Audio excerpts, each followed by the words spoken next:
Hi there, this is Eshu. I'm the abbot here at Zenwest Buddhist Society. This Living Zen-podcast is just one of the many resources we've created at Zenwest to make Zen practice and training more available and accessible to people all over the world. Instructional videos, printable resources, and much, much more are also available on our website at www.zenwest.ca. If you're a regular listener, I'd love to hear from you. So please drop me an email at office@zenwest.ca and let me know who you are, how you got started, and what brought you to Zen. Everything we make available in person and online at Zenwest is only possible because of the support of our members and associates, people like you. If the efforts of our community are making a difference in your life, I'd like to invite you to show your support and take part in making it happen by becoming an associate or member of the Zenwest Sangha. You can do this by clicking the Join Us tab on our website at www.zenwest.ca. Thank you for your support, and thanks for listening. Continuing our exploration of Wumeguan, the Gateless Barrier, Case 6, the Buddha presents a flower. When the world-honored one was at Mount Gurdrakuta, he presented a flower before the assembly. Everybody was silent, but Mahakasyapa smiled broadly. The Buddha said, "I have manifested the true Dharma I, the marvelous mind of nirvana, reality itself as simultaneously form and formlessness, and the subtle Dharma, which can never be realized by relying on words alone, and is transmitted without dependence on scripture or doctrine. Mahakasyapa has manifested this also." Wumen says, "Golden-faced Gautama acts without regard for the assembly. Transforming superior into inferior, he sells dog meat labeled as mutton, and finds himself remarkable. But if the entire assembly had smiled, how could he have transmitted the true Dharma I? Or, if Mahakasyapa hadn't smiled, how could the Buddha have transmitted it? If he said that the true Dharma I can be transmitted, then the golden-faced old man deceived the assembly. If he said that it cannot be transmitted, then how could the Buddha approve of only Mahakasyapa?" Wumen's verse says, "Presenting a flower, the tail was already exposed. Heaven and earth were confounded at Mahakasyapa's smile."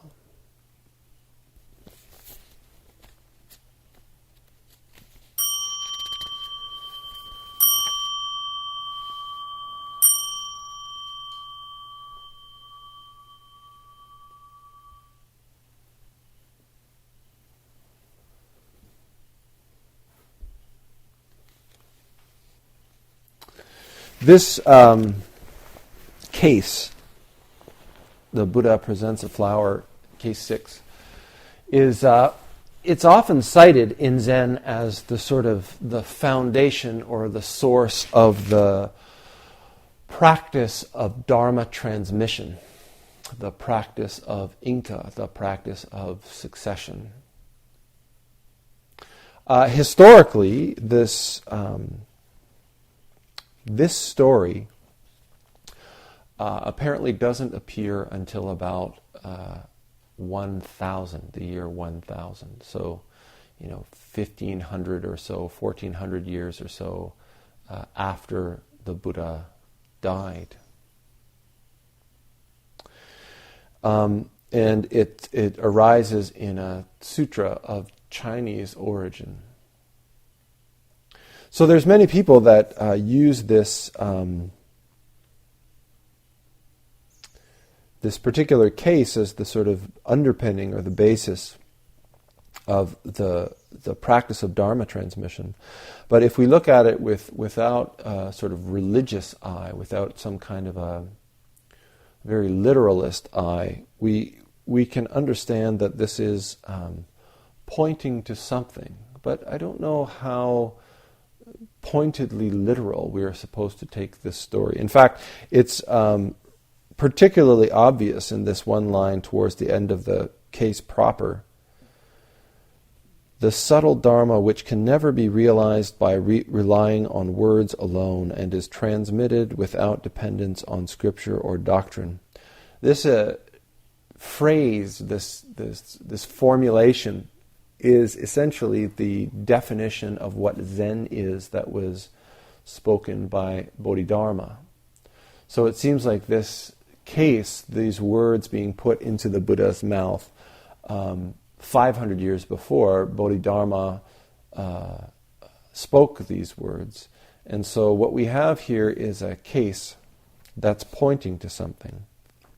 Now, I'm not suggesting that we should discount this case because it's so clearly not a literal, historical happening. In fact, anything but. I think that this case really points to an experience or experiences that we have in practice that are absolutely crucial, particularly in a relationship between teachers and students. This is really important. I think I've come to a place where I don't think it is the only experience that is important by any means. But I think that what is being pointed to in this case is critical if we're going to call it Zen practice. So the world honored one, whenever we hear this, the world honored one, we have that this means Shakyamuni Buddha, the historical Buddha, Siddhartha Gautama. The world honored one.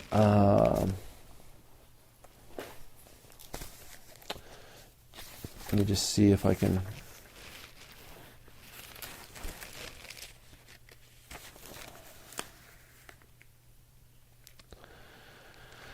Yeah, the Bhagavato, we chant it in Vandana. Bhagavato is the world honored one. Was at Mount Gudrakuta. This is Vulture Peak. And historically, Vulture Peak was a mountain in northeast India, really a hill, sort of like Pecoles, Mount Douglas, kind of that kind of hill. Just like that, has kind of like a flat top. And I'm told that actually, you could fit maybe 100 people on the top of Vulture Peak.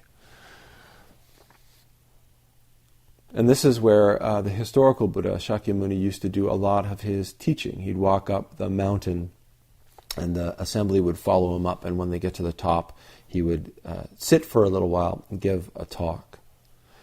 And this is what happens in this case, is that the assembly is brought to silence and everybody sits for a little while.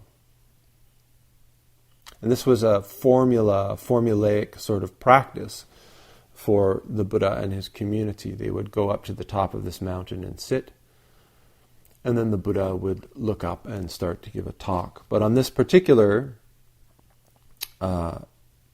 circumstance, this particular situation, the Buddha simply held up a flower. Some say, twirled a flower, spun a flower. And everybody was sitting and waiting for the talk to start. Maybe he was going to explain what the flower was all about and what that meant. But Mahakasyapa smiled. Mahakasyapa was one of the preeminent students of the Buddha, the great Kasyapa. Maybe I'll tell a story about Kasyapa because he's such an interesting character.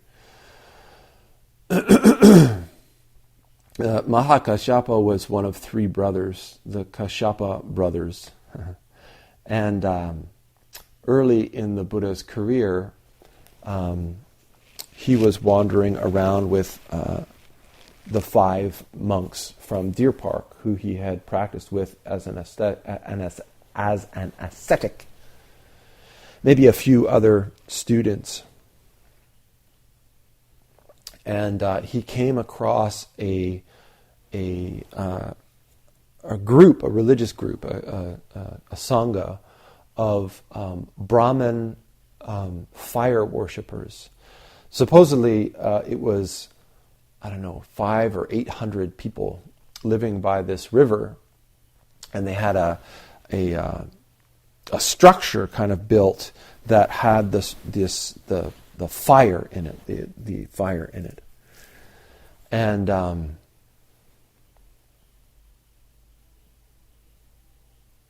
the Buddha came into this camp and sort of introduced himself, and the leader of this community was the great Kasyapa, Mahakasyapa.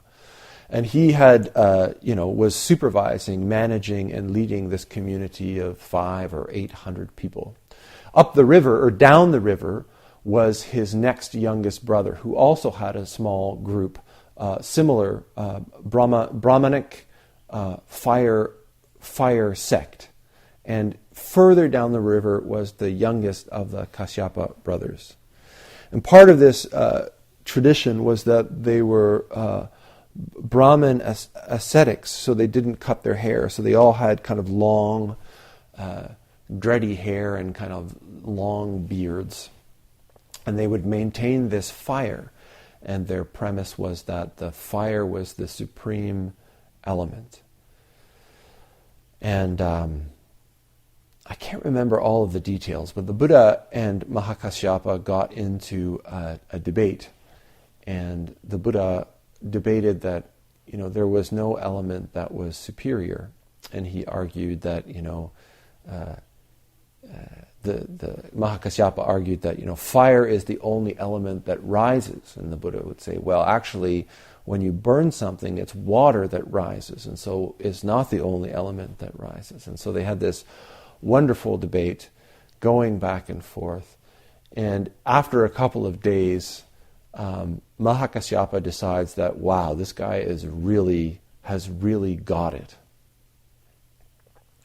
And so he decides that he's going to become a disciple of the Buddha. And so when, of course, he decides that he's going to become a disciple of the Buddha, then all of the disciples of Mahakasyapa also decide that they're going to become members of the Buddha's Sangha. And so that day, the Buddha's Sangha increased from 8 or whatever it was to 500-600 people. And the story goes that, of course, becoming Buddhists, they all had to shave off their hair and beards.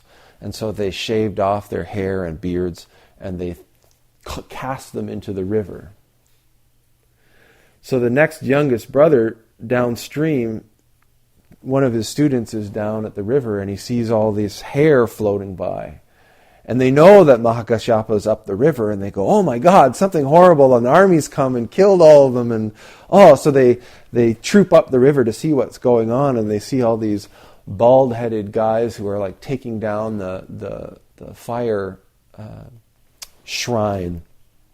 And they, what happened? And who is this guy? And what's going on? And he and his 300 or whatever it was that the second brother had talked to Mahakasyapa and talked to the Buddha, and they decide, okay, we're going to shave our heads and all become Buddhists as well. So now we're getting close to 1,000 people in the Buddhist Sangha shave their head, and it floats down the river, and of course, again, the youngest brother comes up. So 1,200 or so, the legend goes, in a period of 3 days are converted to the path of Buddhism. It was an easier time, I think, for the Buddha, because these were all experienced ascetics. So the regulations and rules and guidelines that the Buddha had to expose them to were not so different than the ones that they had already been practicing. But I always like to talk a little bit about that story. I always like to talk a little bit about the dynamics of the Sangha early on, because I think there's this, and particularly in the context of this particular case, when we start to talk about kensho, realization, awakening, awakening, experience, I think that there can be this great, there's a great blindness or myth that arises. The Buddha managed this huge Sangha by the time that he died. The Buddha had relationships with royalty and was given huge tracts of land to allow his monks to live and from which he could travel and teach. And I think that a lot of people, when they read the story of the Buddha, think that when he had this awakening experience, that suddenly he was just magically able to do a bunch of things, or like the enlightenment that he experienced, the realization that he experienced glowed from him or something, so that when he went around, people were like, wow, this guy's enlightened, we should give him stuff. But that's not the case. Likewise, it's not the case that people were like, wow, this guy's enlightened, let's just follow and do what he says because he certainly knows what's going on. It's important to understand that the Buddha, as Siddhartha, was raised till the time he was 29 years old to be a king, to be a leader. He was taught about managing resources, and he was taught about managing money, and he was taught about managing soldiers and armies and farmers and merchants and all of those things. He was instructed in how to do those things. He left home, certainly. He became an ascetic, certainly. He had awakening experiences, certainly. But when we have experiences like this, our previous life experience doesn't just disappear. In fact, sometimes the life experiences that we have, or the insight, knowledge, and wisdom that we have before, is transformed by our own awakening, and it's applied in a different manner. It's important to understand that when Mahakasyapa became a disciple of the Buddha, in many ways he was already a very mature spiritual practitioner.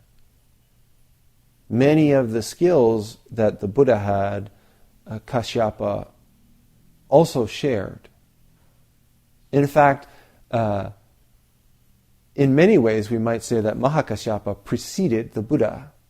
His community was already hundreds by the time the Buddha showed up.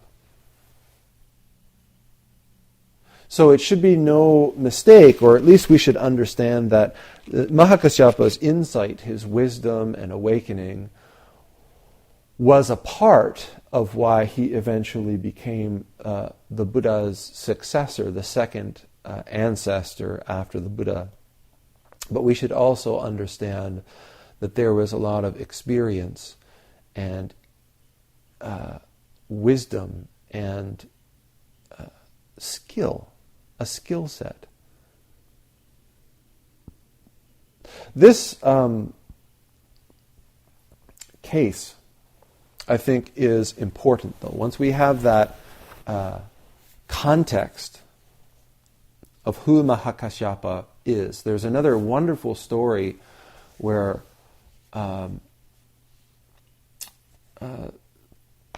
the Buddha is sort of separated from the main group of monks when he goes off and he meets Mahakasyapa. I think the story is that he's totally alone and he goes to meet Mahakasyapa.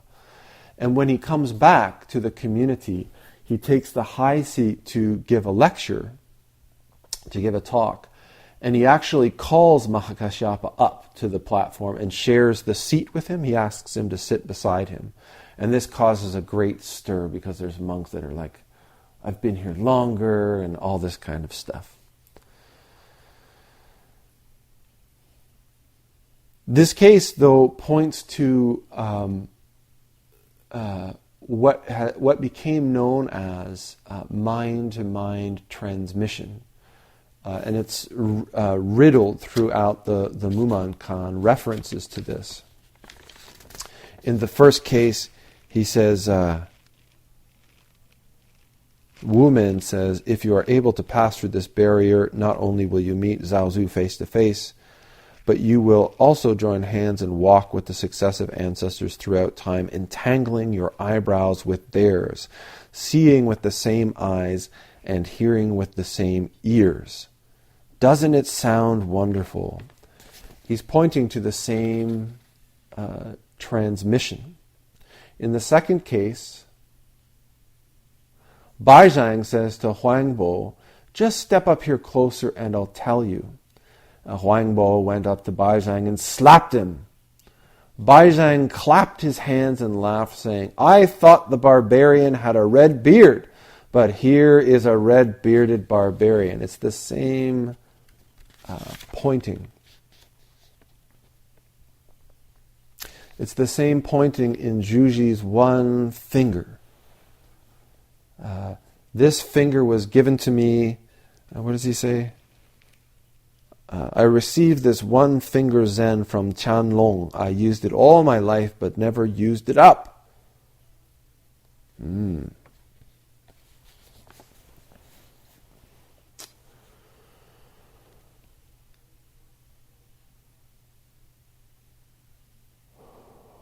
Sometimes when we are practicing, we're practicing with one another, we're practicing as a group, we're practicing by ourselves, or with a flower, or with a piece of lumber, with a machine. There can be a spontaneous unification that I'm always pointing to. We can share a moment, even in a secular circumstance, where playing music with someone, or singing, or playing a board game, or engaged in some kind of athletic endeavor. And there is a moment where simultaneously the subject and the object, the two people, are unified completely in harmony. And there's like somehow it's like when you're on a trampoline or a swing. And for a moment, it's that balance point where you've swung completely up or jumped completely up, and the momentum carrying you up has exhausted itself, but gravity hasn't yet taken hold completely, and you're suspended. And this experience happens when we're playing music, even when we're just embracing somebody. This sort of moment of complete unification happens. What is there to say in that moment? What can you add to that moment with your mouth or with anything? There is a complete meeting, a complete wholeness, a completeness there, which no words, no comments, no criticism is even possible, let alone useful.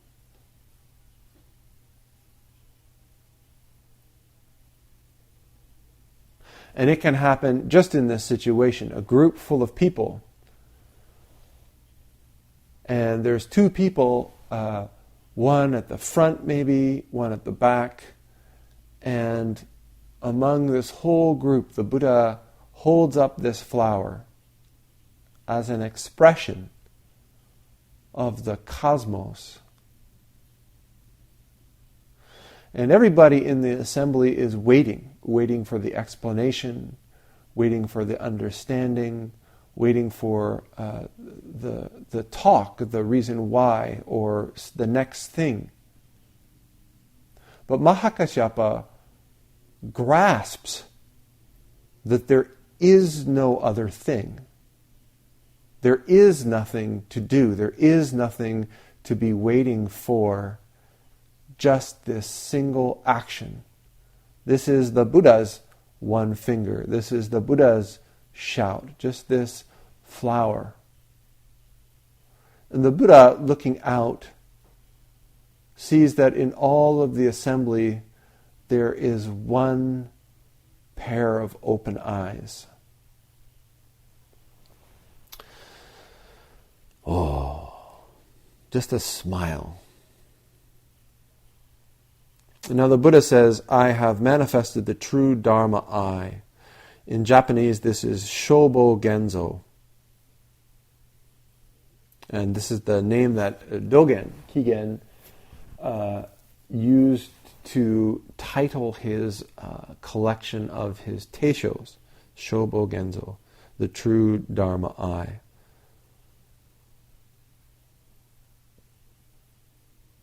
I should talk about that.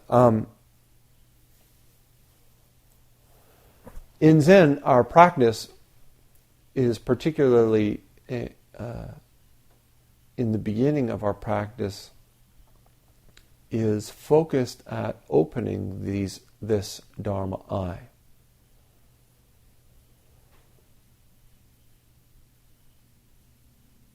Another way of this experience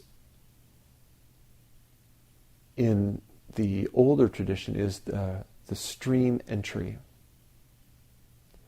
Stephen Batchelor gave a wonderful talk on stream entry where the basis of it is just, it's so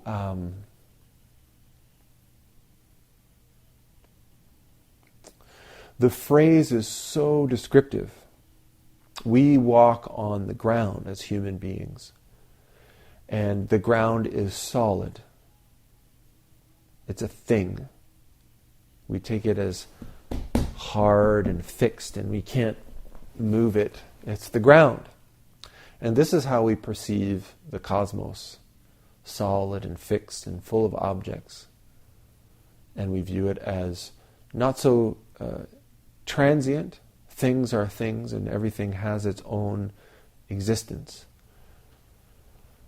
And from the perspective of Buddhism, this is an illusion, a delusion, confusion. And as we practice, our experience guides us to open up. And as we open, we begin to see that even these things we take as objects, things, selves, are actually not solid at all. They actually don't have nature at all.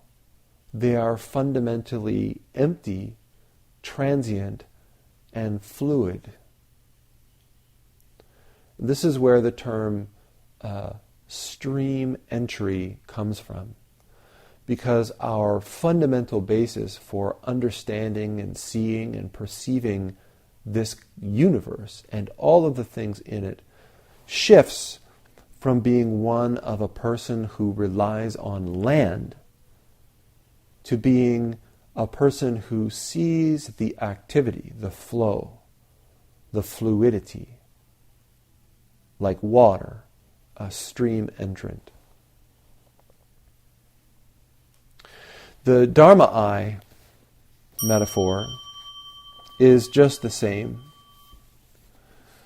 We have our mundane eyes that we look out and see the world as objects, things.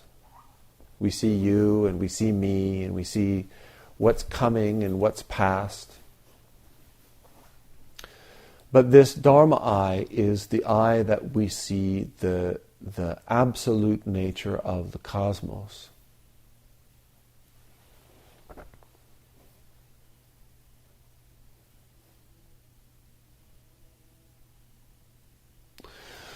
Now, the question that's raised in this case is the Dharma eye something that we don't have at times? Is the Dharma eye something that we have to get from somewhere else? Is the true Dharma eye outside of ourselves, or is it within ourselves? All of these kinds of questions are raised by this. The Buddha said, I have manifested the true Dharma I, the marvelous mind of nirvana. The marvelous mind of nirvana. Nirvana means extinction, a complete blowing out. And when we use it in Buddhism, it refers to cessation of the arising of self. And in this context, or in many contexts, we can take this as the cessation of the arising of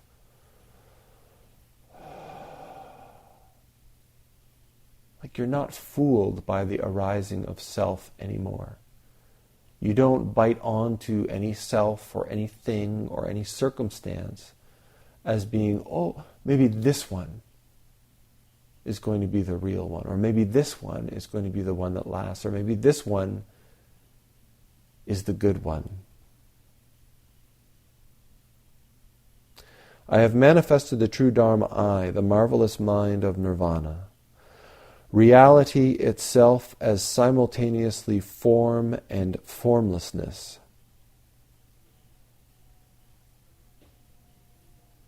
Both sides of the nature have been exposed in this single activity.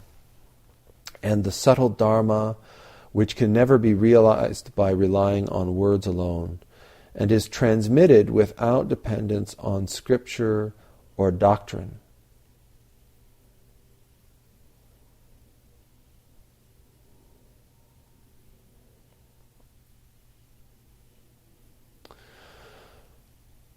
So,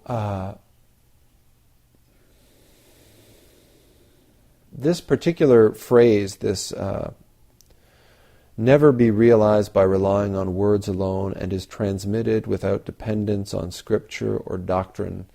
This is one of the aspects of the Zen school that so clearly defines it or catches the spirit of the Zen school. Almost every university, I think, in North America now has degree programs in philosophy, and you can get degrees in Buddhism.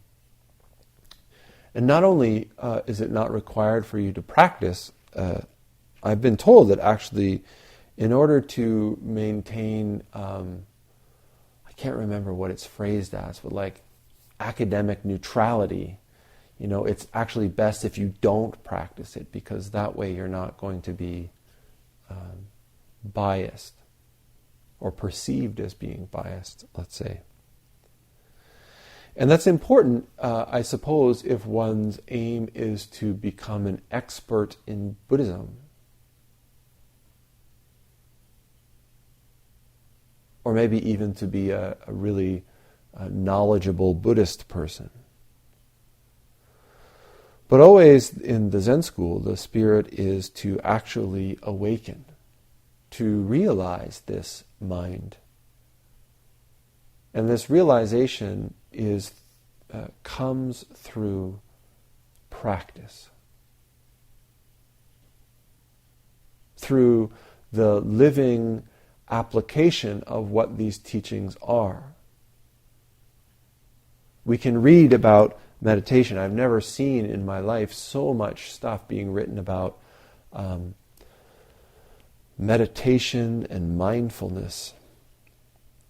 Regularly, people send me articles that they found on the internet about the benefits of meditation, as if I needed to be further convinced. But then I usually turn around and invite them to come and actually do practice, and it's very rare that I see those people turn up.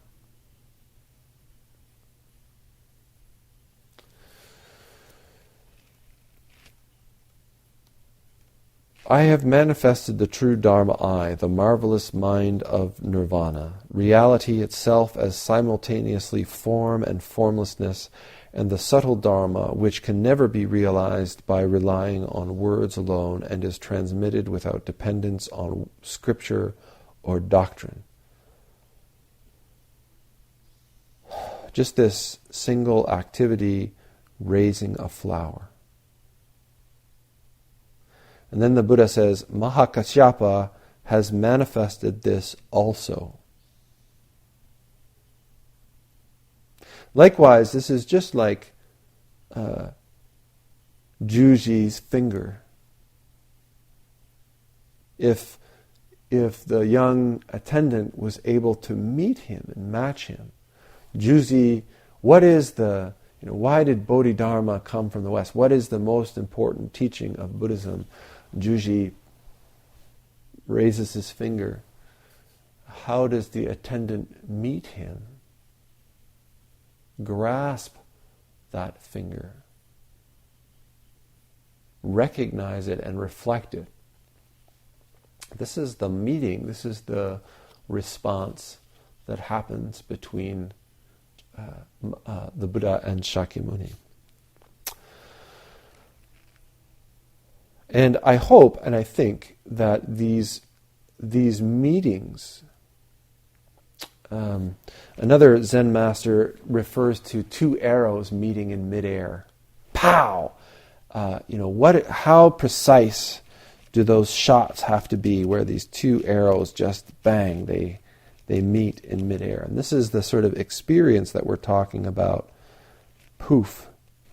And I hope that everybody here has had this experience in one way or another, whether it's in a practice environment, whether it's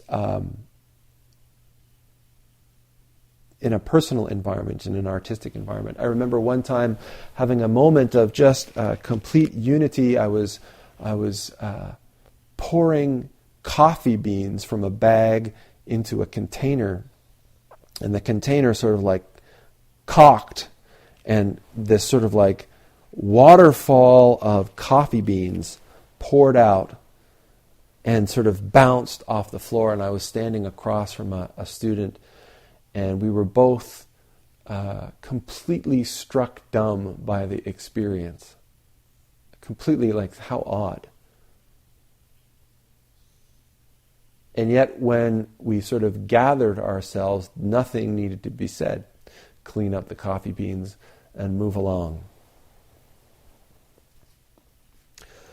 The universe had been exposed in its entirety. Wumen says, here's Wumen, he crashes the party. Golden-faced Gautama acts without regard for the assembly. Transforming superior into inferior, he sells dog meat labeled as mutton and finds himself remarkable. Wumen is unforgiving in his kindness and his criticism. But I think that all of the points that Wumen brings up in regards to this case are very important, because when we have a story like this, as much as it points to something, it can also have a very serious shadow side, which is that by elevating this experience and by elevating these experiences that we have in our practice or in our meditation, those moments where there is this perfect clarity, if we say like, that's the experience that we're going for, or that's what we want, then we take the rest of our experience, which is certainly in my own case, a drastically, exponentially greater amount of experience, and we suddenly say, this is not worthwhile, or this is bad practice, or this is missing the mark, or all this kind of stuff.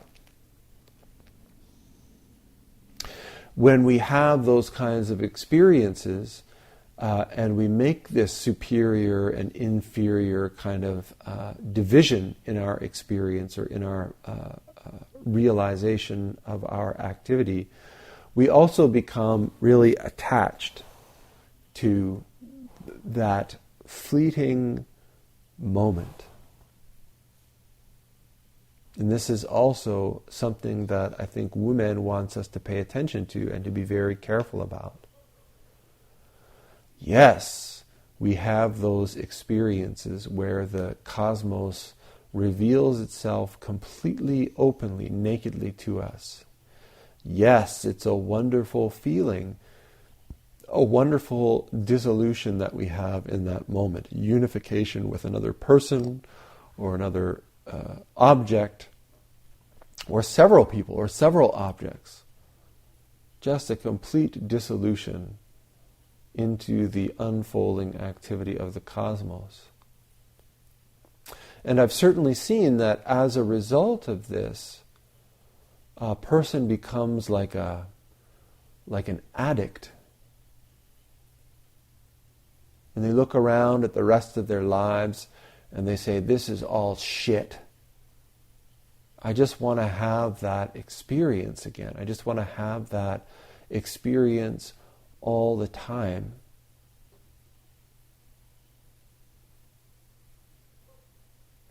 And as a result, they become very unbalanced. They can upend their whole lives. I went on a meditation retreat and I had this really powerful experience, and now when I'm back at work, I don't feel that. So this job is wrong. This job is shit. I'm quitting. And when I was having this conversation with this other person, I just felt so elevated and so open and so full of love.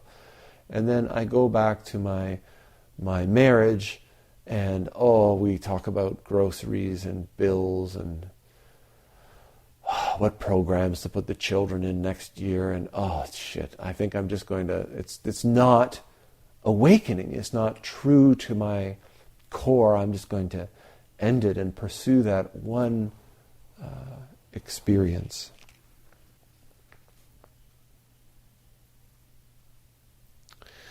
And this mindset is not any different than pursuing wealth or objects or fame or any other thing as the source of your satisfaction, as the source of your completion, as the source of your awakening. Chogyam Trungpa used to call it, he wrote a great book a whole book about this mental phenomenon called cutting through spiritual materialism. It's not just a small thing. It's a very easy thing for us to fall into when we get frustrated with the futility of the material world, pursuing happiness through objects. We hear about spiritual practice and we engage in that, and we have a few small experiences and we think, that's what I'm supposed to be doing, and if I can just do that all the time, then I'll be happy and fulfilled and successful. But we just transform the pursuit of this singular experience into a material thing. Spiritual materialism.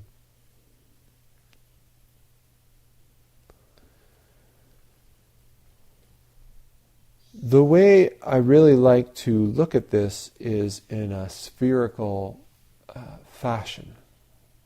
Or there's lots of metaphors of like mountain climbing.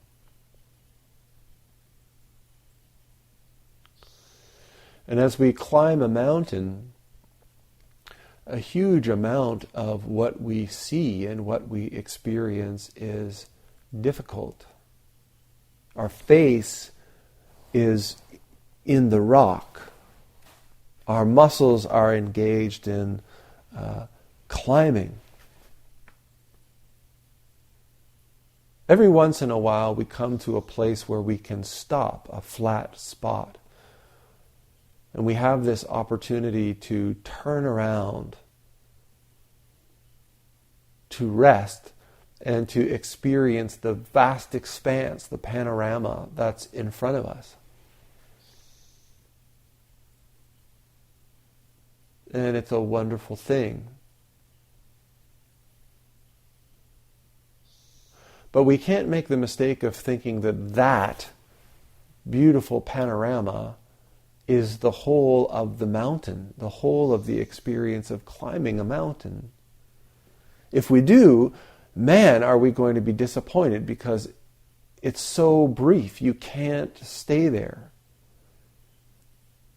And in truth, when we look around, we see, there's another wall there. There's another climb. we have to really grasp this, that in practice, in our experience, in the manifestation of the cosmos, it is this circular activity, arising, existing, dissolving, disappearing, arising, existing, dissolving, disappearing, over and over and over again. We come to completion in perfect self. We come to completion in no self. Coming to completion in perfect identity. So I am looking at a tree. I am complete in I. And the tree is complete in tree. And we face each other. We reflect each other. There's nowhere to go. There's nothing to do.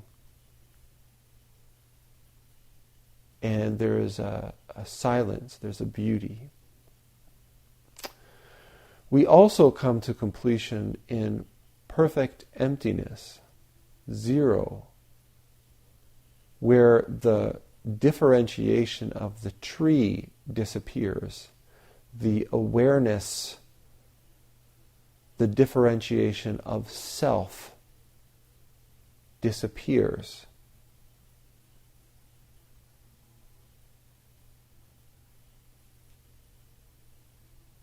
But we can't stay there in either position. The climbing begins anew. Golden-faced Gautama acts without regard for the assembly. Transforming superior into inferior, he sells dog meat labeled as mutton and finds himself remarkable. Wumen is both complementary and critical here. We have to acknowledge that there is this connection that takes place between the Buddha and Mahakassapa. But we also have to understand that there's a whole bunch of people who don't have any idea what just happened. So each of us, as we practice, whether we're students or teachers, I think we all have to take this critique or this comment into consideration. Affirming what has transpired in this case, we may also create an obstacle for those who aren't involved. The Wumen poses some great sort of rhetorical questions to see if you know what's going on here. But if the entire assembly had smiled, how could he have transmitted the true Dharma I? If it wasn't just Mahakassapa that recognized this and smiled, how could he have transmitted the true Dharma I? Or, if Mahakassapa, just like everybody else, hadn't smiled, how could the Buddha have transmitted it?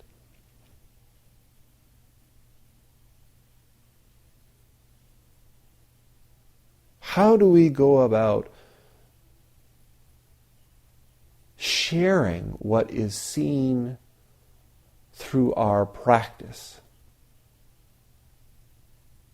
When someone comes up to you and says, "What's Zen?" This was a koan that I was once given going into the interview room, and the teacher said, "Okay, I am a new person, never practiced Zen before, and you are you. So, tell me, what's Zen?"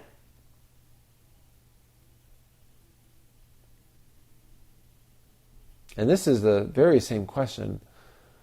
How do you go about sharing practice, sharing what is never realized by relying on words and is transmitted without dependence on scripture or doctrine? How do you share that? I can't answer for you. But this is a question as we go forward as a practitioner, as we sort of come out of the closet as a practitioner. It's a question you will face over and over again. Some of you will be asked to speak to classes or groups of people, and essentially what you're being asked to do is tell people, what is Zen? How do you point to the nature of the cosmos in a way that opens up the panorama?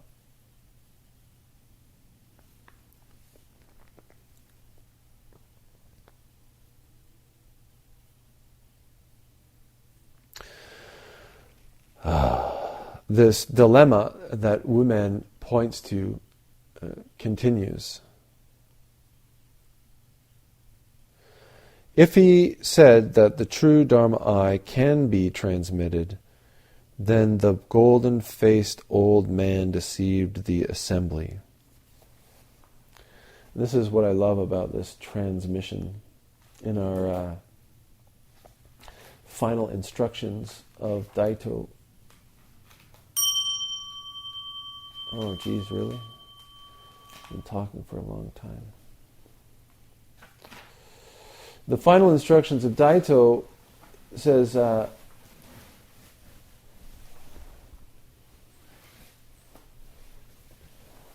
if you cannot carry the untransmittable wondrous way of the Buddhas and ancestors in your heart.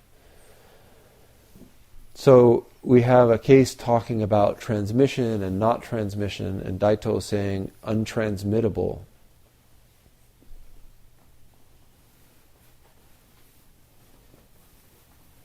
And this is one of the great, I think, mysteries or the koans of practice. One of the things that you really do have to grasp as a practitioner. This is the fundamental realization of Shakyamuni Buddha, this wonder of wonders. We are already awake, but we don't realize it. This realization of the nature of the cosmos that is around us and within us and constitutes us. That there is nothing other than this activity.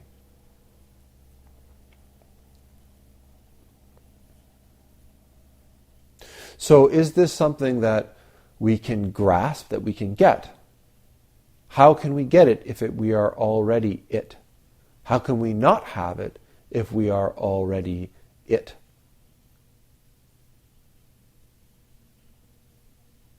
And yet it's very clear that sometimes we don't see it. We don't grasp it. Our Dharma eye is not open. And this is what Wumeguan is pointing to with these questions. If the entire assembly had smiled, how would he have transmitted the true Dharma eye? Or if Mahakasyapa hadn't smiled, how could the Buddha have transmitted it? If he said that the true Dharma eye can be transmitted, then the golden-faced old man, that's Buddha, deceived the assembly. Did the Buddha shoot a ray out of his forehead and giving a cup to Mahakasyapa? Did he give him the Dharma eye? Is that the case? Is that what we are to believe? Wumeguan says, if that's what he's saying, then is he ever a big liar? But if he said that it cannot be transmitted, then how could the Buddha approve of only Mahakasyapa? What's the difference? What happened? That's what the fundamental point of this case is. What took place on Vulture Peak? And as a case, as a koan, the question is, how do you manifest that? Wumen's verse says, presenting a flower, the tail was already exposed. What tail? What's Wumen talking about? Whose tail? What kind of a tail? Oh, we've got to study our koans to figure that one out. It's not so difficult. I don't want to say too much about that. Heaven and earth were confounded at Mahakasyapa's smile. This is just so. When we engage in Zen practice, we are confronted by the fundamental paradox that all things in this universe manifest simultaneously together. We can identify, and I can say, a beam and a mat and a person and a bell. But also simultaneously we can say one.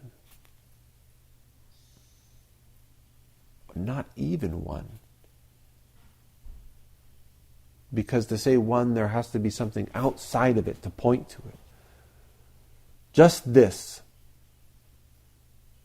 as it is, manifesting as a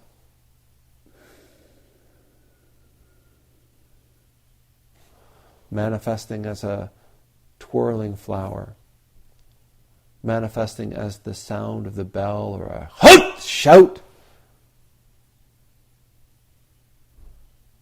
This whole cosmos coming into manifestation simultaneously together, beyond separation, beyond duality.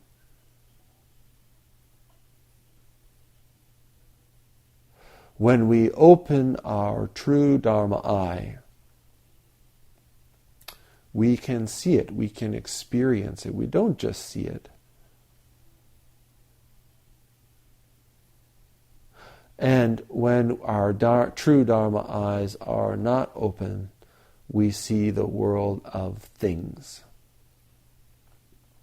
But it's important that we understand that this is not good and bad.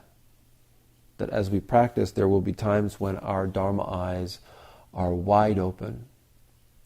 And there will be times where we're just worried about paying our bills. This is practice, back and forth. Thanks for listening to the Living Zen podcast. If you follow Living Zen through iTunes, I would very much appreciate it if you would take a moment to let me know what you think about it by rating or reviewing the podcast, so that new listeners can also hear what you have to say. Thank you for your time and for your support.